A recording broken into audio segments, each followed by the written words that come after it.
Across a windswept plain, broken stones and fallen walls tell the story of a world long gone.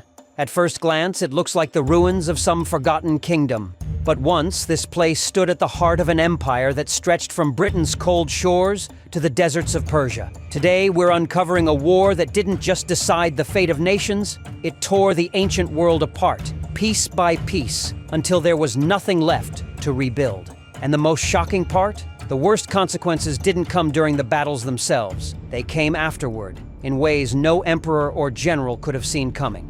Stay with us, because by the end of this story, you'll see how one brutal war ended an entire world. The eternal border. For centuries, two giants dominated the ancient world, Rome and Persia. They fought like rival gods, separated by rivers, deserts, and mountains. Endless frontiers where forts rose like dragons' teeth. Every few years, they would clash. A siege here, a border skirmish there. But neither empire truly wanted to destroy the other. Their rivalry was part of the world's natural order, like the seasons, like the rising sun, until one desperate night changed everything. A king in exile, 590 AD. The Persian king, Khosrow II, fled his own palace under the cover of darkness. Pursued by assassins, betrayed by his own nobles, he rode across rivers and desolate plains until he reached Roman lands, battered and desperate. The Roman Emperor Maurice, his longtime enemy, made a shocking decision. Instead of capturing Khosrow, he helped him. Roman legions thundered into Persia, crushed Khosrow's rivals, and restored him to his throne. An alliance sealed by survival. But alliances forged in fear rarely last. And in helping his enemy, Maurice had unknowingly set a match to the ancient world's foundation. Murder at the heart of Rome. 12 years later, disaster struck. In 602 AD, Emperor Maurice was betrayed by a ruthless general named Phocas. Dragged through the streets of Constantinople, Maurice and his sons were butchered.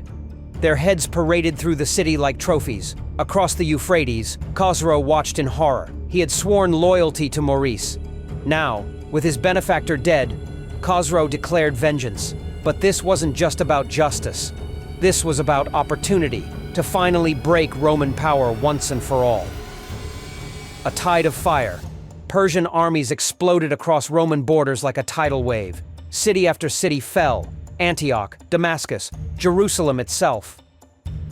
When Jerusalem fell, it wasn't just a military defeat. It was a spiritual catastrophe. The Persians captured the true cross, the most sacred relic in Christendom, and carried it back in triumph. Meanwhile, the Roman Empire tore itself apart from within. Rebellions, assassinations, starvation. Rome wasn't just losing cities, it was bleeding out from 1,000 internal wounds. A new emperor rises, 610 AD.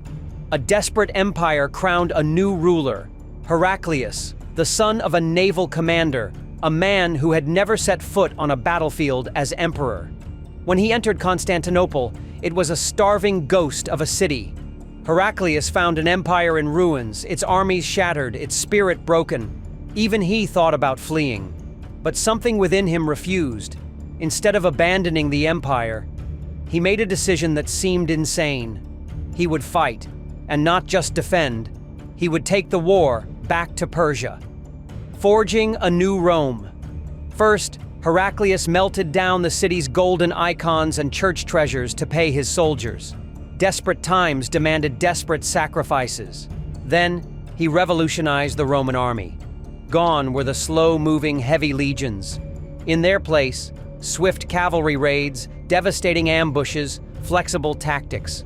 Heraclius realized he could never outnumber Persia, but he might be able to outthink them. It was a terrifying gamble. If he failed, the last lights of Rome would be extinguished forever. Into the lion's den. In 622 AD, Heraclius struck. He didn't try to defend his cities. He didn't wait for the enemy. He marched straight into the heart of Persia.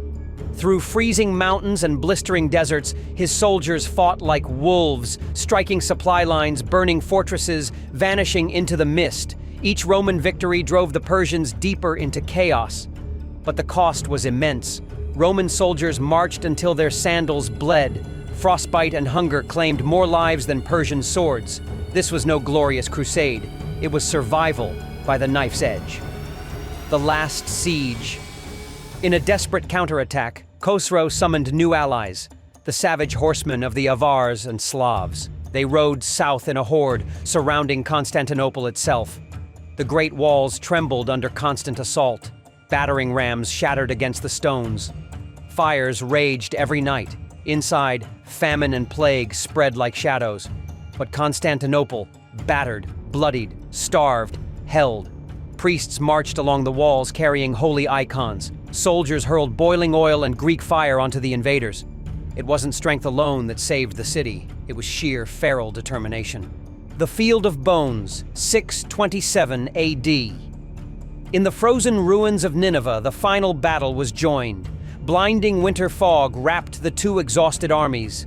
The fighting was brutal, not grand armies clashing in formation, but desperate hand-to-hand savagery. According to legend, Heraclius himself engaged the Persian general in single combat, striking him down on the bloody snow. By nightfall, the Roman banners flew over a field littered with the dead. Persia's last strength had been broken, and Khosrow, once the savior of his people, was overthrown and murdered by his own nobles. Triumph and shadows. Heraclius returned the stolen True Cross to Jerusalem in a moment of immense ceremony. Pilgrims wept. Church bells rang across the mountains. For a moment, it seemed the world had been restored. Rome had survived the firestorm.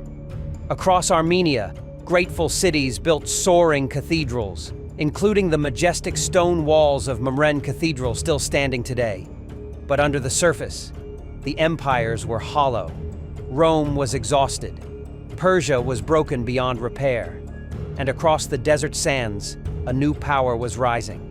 The final blow.